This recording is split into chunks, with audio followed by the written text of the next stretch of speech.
আমার বিয়ের মাসখানেক যেতেই আমার চাচু শাশুড়ি আমাকে একদিন আড়ালে ডেকে বলল, বউ তোমার শাশুড়ি মানুষটা কেমন, খুব ভালো তাই না? আমি বললাম জি ভীষণ ভালো, এরকম মাটির মানুষ জগতে হয় না। চাচু শাশুড়ি আমার কথা শুনে খুব মুচকিয়ে আসলো। তখন বলল, তুমি কিভাবে বুঝলা সে ভালো মানুষ? তখন আমি বললাম, আমার সাথে সে কখনো বাজে আচরণ করেনি, তিনি আমাকে নিজের মেয়ের মতো দেখে। বিয়ে তো 1 মাস হয়েছে, আমাকে কখনো রান্নাঘরে ঢুকতে দেয় না। যখনই রান্নাঘরে যাই তখনই বলে, তুমি এখন নতুন বউ, তুমি এখন বরঞ্চ রং ডং করো, রান্নাটা আমাকে করতে দাও, আমার যখন বয়স হবে তখন তুমি রান্না নিজের মতো করে সামলা নিও। তখন চাচি শাশুড়ি মুচকি হেসে বলল, কি তোমার শাশুড়ি কি তুমি এখনো চিনতে পারো না? ও হলো 1 নাম্বার মেনি মুকুর। অবাক হয়ে গেলাম। তখন চাচি শাশুড়ি জিজ্ঞাসা করলাম, মেনি মুকুর মানে? তখন আমাকে বলল কি, সময় হলে বুঝতে পারবা, ও তোমাকে ছিঁড়ে ফেলবে, ওর আসল রূপ হয়েছে তুমি আস্তে আস্তে দেখতে পাইবা, তোমাকে হারিয়ে মারবে, তোমাকে হাত করে সে তোমার কাছ থেকে বিরাট পায়দা করবে, বুঝলা বউ? এই গোপন খবরটা শুধু আমি জানি। শুধু আমি ওনার কথা শুনে অবাক হয়ে গেলাম। আমি ওনাকে জিজ্ঞাসা করলাম, কি গোপন খবর চাচি? শাশুড়ি বলল কি, আজকে না, অন্য আরেকদিন বলবো। তো একদিনে সব কথা বলা যাবে না, তুমি আরেকদিন আমার কাছে আসছো, গোপনে আসছো, কিন্তু তোমার শাশুড়ি যেমন না জানে, খুব চালাক। কিন্তু দিন পরে আমার শাশুড়ি তার মেয়ের বাড়িতে বেড়াতে যায়, তখন আমি গোপনে আমার চাচি শাশুড়ির কাছে গেলাম। তখন গল্প করতে করতে সে গোপন কথাটা আমার কাছে বলেই দিল। বলল,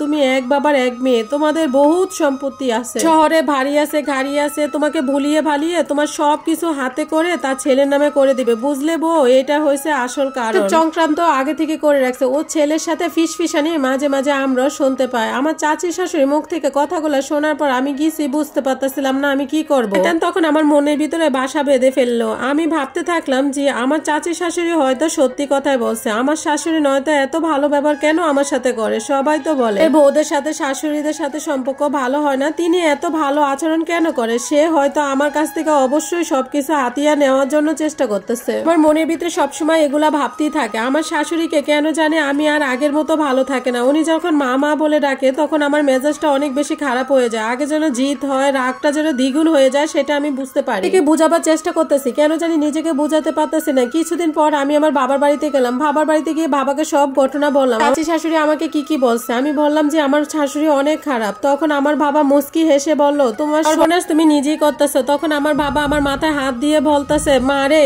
এটা কি মুখের কথা শুনে নিলাম? এতদিন তোমার মনে অনেক শান্তি ছিল, এতদিন তোমার মা শাশুড়িকে তুমি মায়ের মতো মনে করতে, তাই না?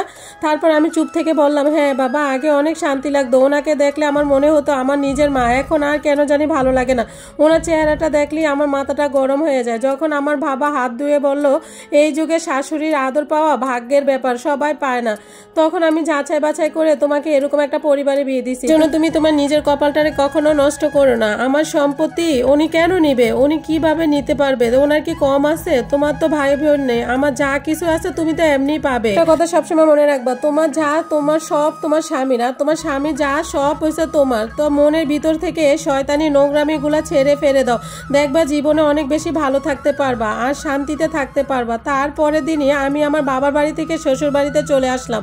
আমার শ্বশুর বাড়িতে আসার পরে কাকি শাশুড়ি আমাকে ডেকে নিয়ে নানান রকম কথা বলা শুরু করে শাশুড়ি নামে। তখন আমি প্রতিবাদ করলাম, আমার কাছে কেন এসব কথা বলেন? সবসময় কেন এগুলা বলেন আমার কাছে? আপনার সাহস তো কম না, আমার মায়ের বিরুদ্ধে আপনি এগুলা বলেন? তিনি আমার কথা শুনে অবাক হয়ে গেছেন। তিনি আমার সাথে মানে এসব কথা কখনো আশা করে না যে আমি এটা ওনাকে বলবো। তখন আমাকে বলতেছে, বউ কি বলো? তখন আমি বললাম, ঠিকই বলছে, আপনি আর কখনো আমাকে এসব কথা বলবেন না, তাহলে ভালো হবে না।